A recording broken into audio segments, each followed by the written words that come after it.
Welcome to Ignite Success. I'm your host, Snowden McFall, 25-year professional speaker, 6-time author, and coach for women in confident public speaking, stress and burnout, and business growth. With me today is Nina Waters. She's an extraordinary woman who is the president of the Community Foundation for North Florida. Welcome. Thank you. So Nina, I know you've been at this job now for many, many years. Is it since 2001 that you started there? I actually started in 2001 and became president in 2005, so almost 20 years. And you are considered one of the foremost leaders in this field. I know that Florida Trends named you one of the top 500 business people in the state for all your work, and I know you've received an Eve Award and a number of other accolades. What drew you to this work? I actually was really drawn to the nonprofit sector from the time I was in college. So I did an internship at a minimum security work release center downtown. Oh, great. So my background really was in criminal justice. And so I spent a lot of time in the nonprofit sector. And so there are very few jobs really moving into the philanthropic sector. So I was just very fortunate, about 25 years into my career that this opportunity opened up at the Community Foundation. It's wonderful. And I know you've made some significant progress since you've been there. My most recent statistic was that you've given out $50 million in grants in 2019. Is that right? We did in 2019. And over the course of our history, we've given out more than $500 million in grants. That's so since 1964. Wonderful. So I would imagine that your position means that you have to be in touch with a wide variety of stakeholders and people who are nonprofits who are looking for funding, but also the grantors and the wonderful philanthropists who are donating money. Must require you to be quite the diplomat.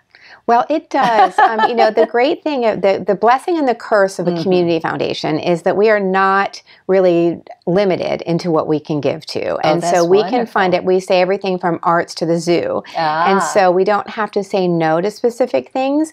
But the challenge is that we have a lot of staff that are generalists, so they know a lot, a little bit about a whole lot of things. But we only go deep in those areas that we have field of interest funds. And so those are about 5 or 6 different things. We also know how to find information, and so our staff is really good at researching and helping to connect donors to the things that they care most deeply about. So we do know how to connect with those nonprofits and those organizations that do a wide range of things. What are the biggest challenges for you folks there?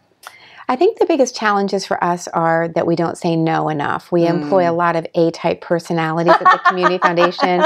We have a small staff, a very small committed staff.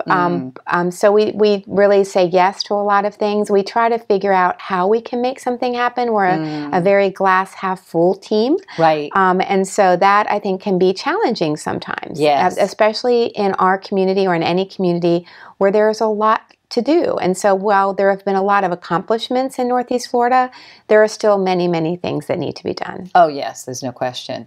Well, I know I got to personally interface you with the research on the status of women and that organization, and that was very compelling research. Did you have any comments about the results of that? Were you surprised?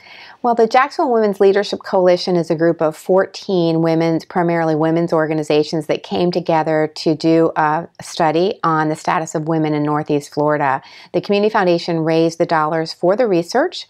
We employed or engaged the Institute of Women's Policy Research, which is a national organization that does these type of studies for women. I think there were a few surprises. I mean, the STEM results of the number of women that are in STEM positions, it's quite astounding to know that only 1 out of 20 positions in Northeast Florida in STEM jobs are held by women. Right. And so those are the jobs really where pay is getting higher, where there's more and more opportunities. And so thinking about how do we get young women and girls, frankly, more involved in STEM type of learning so that they can be eligible or a pipeline for those really, really important STEM jobs that are in our future. And we had Michaela Buchanan on the show recently from the Clay Education Foundation. Yeah. And they're doing the STEM van to go to elementary schools and all different schools to create more curriculum to get girls and children more excited about STEM. It does have to start in elementary. That's really where we need to focus. This is a long-term solution. Right. But building those pipelines for women really in corporate, that can serve on corporate boards, that can really compete for C-suite positions. We have very few women on corporate boards in Northeast Florida. Yes. And what we hear from the boards is not that there's not a willingness to put women on boards, they're just not clear how to identify them. So we do have qualified women that could fill those seats. Of course we do. And so how do we shine a light on that? And I think that our partnership with the Jacks Chamber is really going to help, because the Jacks Chamber will be employing a new person called Vice President Elevate Women to really focus on the recommendations of this study. So it's not a study that will sit on the shelf. It's a study that actually will have action coming out of it, and accountability. There'll be an annual report card that looks at the study as benchmark. So where did we start when we began this work, and then how do we do each year as a result of it? And the chamber will produce that report card, which is so exciting. I mean, I think it's a wonderful partnership, and it's wonderful to see that this research will get applied to the business world and be held accountable. So I think that's awesome. It's Truly. Very exciting. And so what would you suggest to people who are interested in becoming donors? How could they participate with you? What would you like in terms of connection? How should they reach out to you?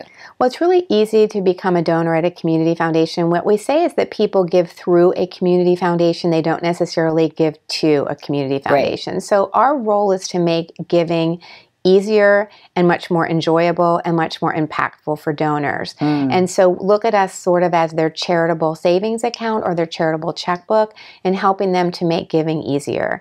And so for as little as $10,000, a donor can open a donor advised fund. They can also set up scholarships. They can set up a fund that's designated for a charity that they care deeply about. They can do an estate gift to leave money to a charity or more than one charity. They can actually do a succession plan where their children can then advise the fund when they pass away. And so wonderful. It really can be like a family foundation, but within a community foundation. We do all the work, and they get all the enjoyment out of it. That's terrific. Well, thank you for everything you do, because I know you affect enormous numbers of nonprofits. You make such a difference in our community in Florida and in the country. Thank you for all that you do, Nina. Thank you.